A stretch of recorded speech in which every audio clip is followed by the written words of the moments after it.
Corey Anderson versus Jan Blachowicz 2 is set to take place in the main event of UFC Fight Night 167 on ESPN Plus 25 Rio Rancho this weekend. I'm looking forward to this fight. This is a big fight for the light heavyweight division because right now, after Jones versus Reyes, who knows if Reyes is getting the rematch? Who knows if Jones is going to stay at light heavyweight? If someone wins this fight in impressive enough fashion and makes enough efficiency with their microphone skills afterwards, we could be seeing Jon Jones' next opponent emerge. There's a chance, if they do it in dominant enough fashion and make enough noise, that is. Which we'll see, because Corey Anderson, until recently against Johnny Walker, hasn't had the most entertaining style in the world. I do feel like we're going to see a repeat of the first time these two faced off against each other, with Corey Anderson getting his hand raised.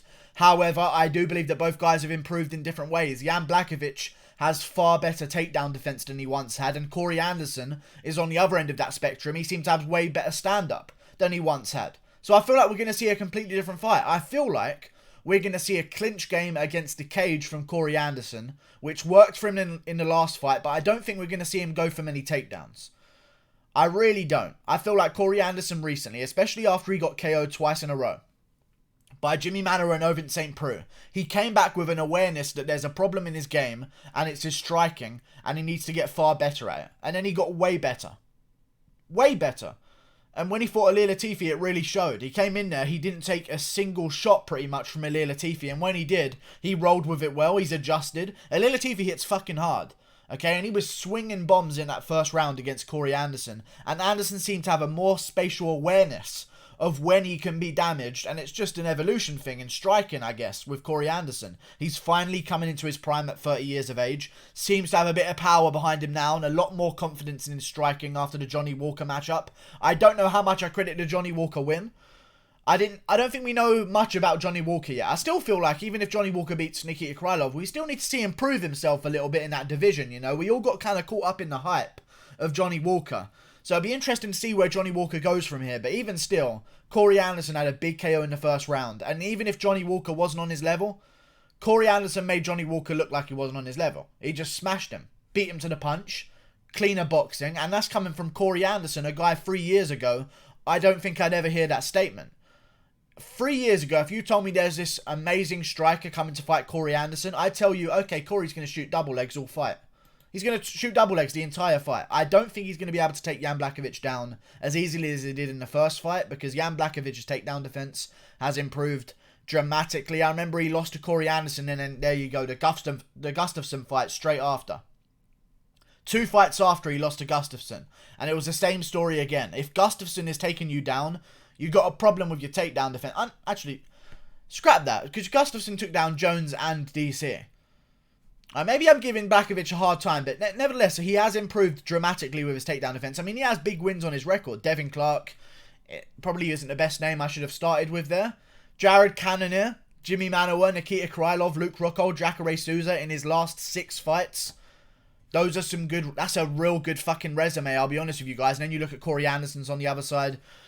4-fight win streak, Patrick Cummins, Glover Teixeira, Ilir Latifi, Johnny Walker. I just feel like Corey Anderson right now, coming into his prime, Jan Blachowicz, 36 years of age, he appears to be slowing down. What we saw in the first fight is that Corey Anderson, even though he wasn't as confident in his striking back then, he's a lot faster than Jan Blachowicz. And Jan Blachowicz is kind of flat-footed for the division. He's very bulked up and muscle-bound. And I feel like if Corey Anderson can work a Bevon Lewis-esque cage game, you know, Bevon Lewis, literally a fucking cage grabber.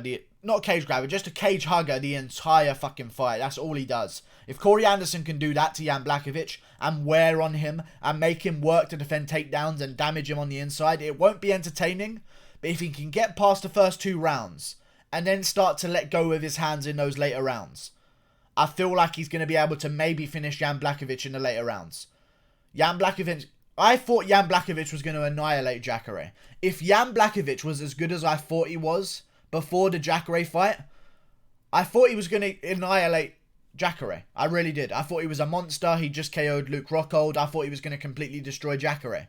Although I thought Jan Blachowicz won that fight quite clearly, and it shouldn't have been a split decision, it wasn't the best performance in the world, you know? And I think that just reminded me that maybe this whole Polish power thing is a bit of a myth, and it just so happens that whenever anyone hits Luke Rockhold on the chin, including Michael fucking Bisping of all people, they seem to KO him. Okay? I don't feel like I need to be getting crazily hypnotized by this Polish power he speaks of so highly. I feel like Corey Anderson's going to get the job done. I see Jan Blachowicz slow down in fights, and he's very lucky that the Jacare fight was at such a slow pace, because neither guy really wanted to engage on the feet. Luke Rockhold was wearing on Jan Blachowicz a little bit. I know Luke Rockhold got tired as well, but Corey Anderson has been in this weight class for a very long time. Remember, that was Luke Rockhold's first attempt at light heavyweight. RDA spoke about it when he first went up in weight. He gassed himself out a little bit. Conor McGregor had the same experience as well. It takes some time to adjust.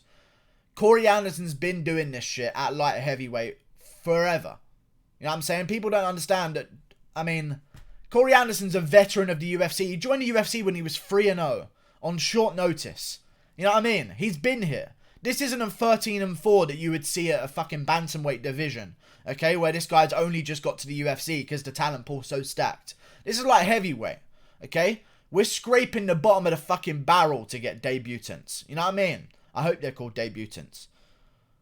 Debutantes? I don't know how to pronounce that word, but guys that are making their debut.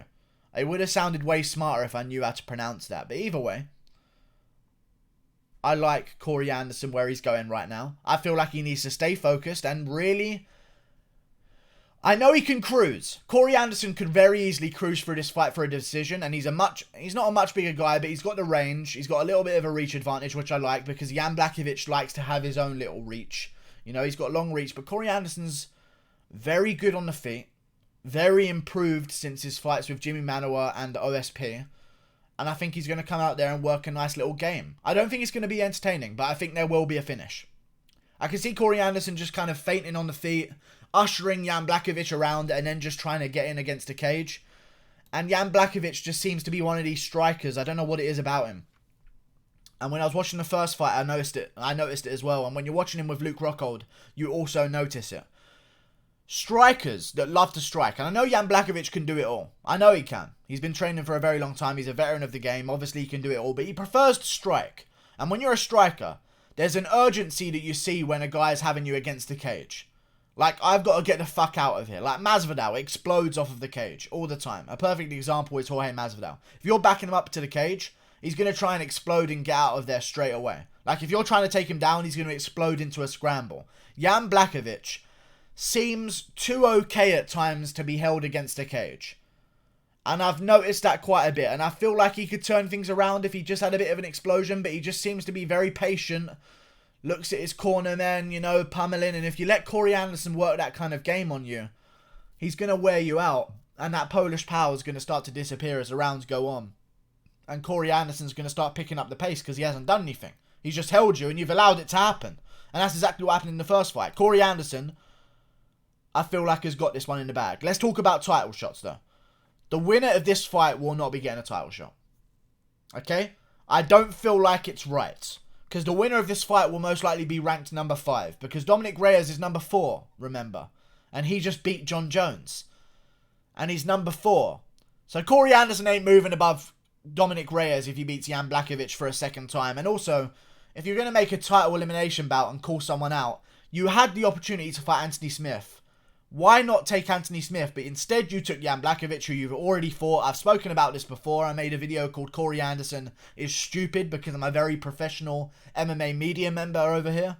Like, this is like MMA junkie style media, you know what I mean? Like, we're real professional. But Corey Anderson is very fucking stupid.